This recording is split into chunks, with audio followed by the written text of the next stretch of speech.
तर बीडमधील मोर्चामधून सुरेश धस यांनी धनंजय मुंडेंवर काही गंभीर आरोप केले आहेत। संतोष देशमुख यांच्या हत्या प्रकरणानंतर बीड जिल्ह्यातले इतरही गैरप्रकार चव्हाट्यावर यायला सुरुवात झाली आहे। आमदार सुरेश धस यांनी बीड जिल्ह्यातल्या दहशतीचा आणि गैरप्रकारांचा जणू पाढाच वाचलाय। बघूया।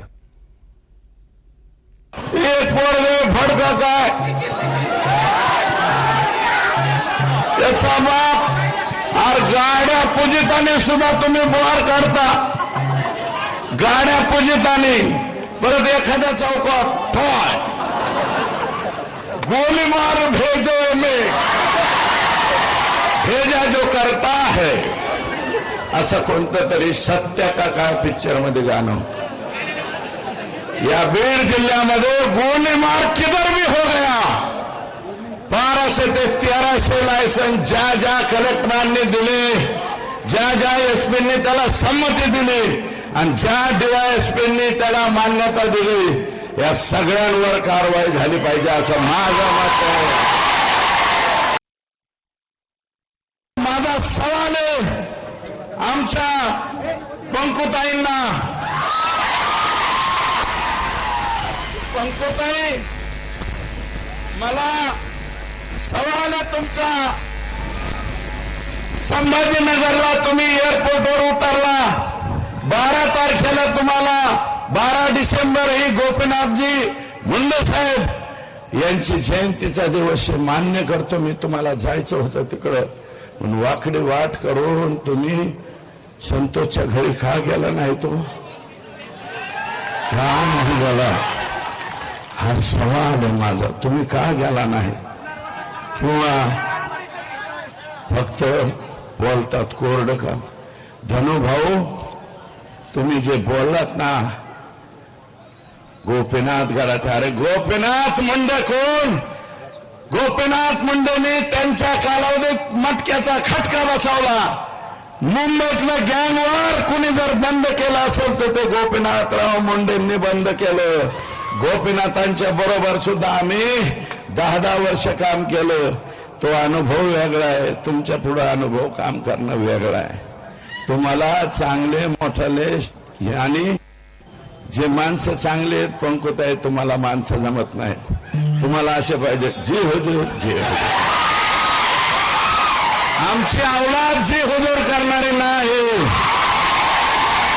आमची औलाद स्वाभिमानी औलाद आहे, तुमच्या पुढे जी हुजूर करणार नाही।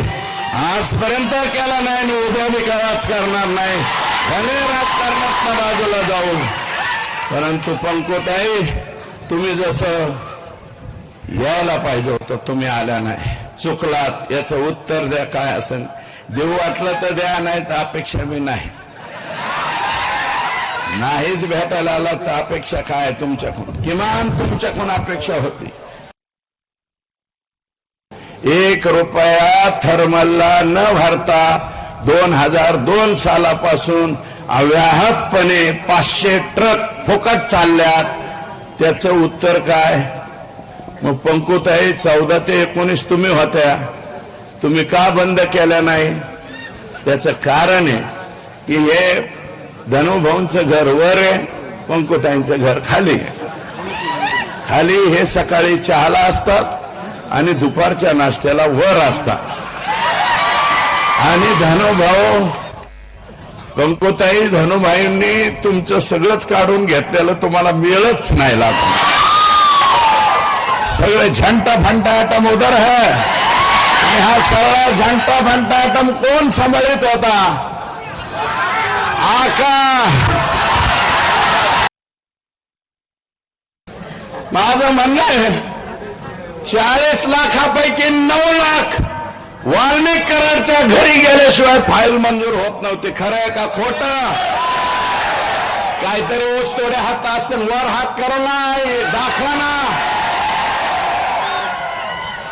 ही करोन कहाणी आमच्या बीड जिल्ह्याची, करोना कहाणी नाही म्हणत, करोना कहाणी तर वेगळीच आहे। मी फक्त करोन कहाणी म्हणतोय, करोन कहाणी। करोना कहाणी तर रोज माझी माय माऊली ती पहिली बायको असून सुद्धा तिचं लय हाल चाललेत रे. त्यामुळं मला अधिकच काही बोलायचं नाही.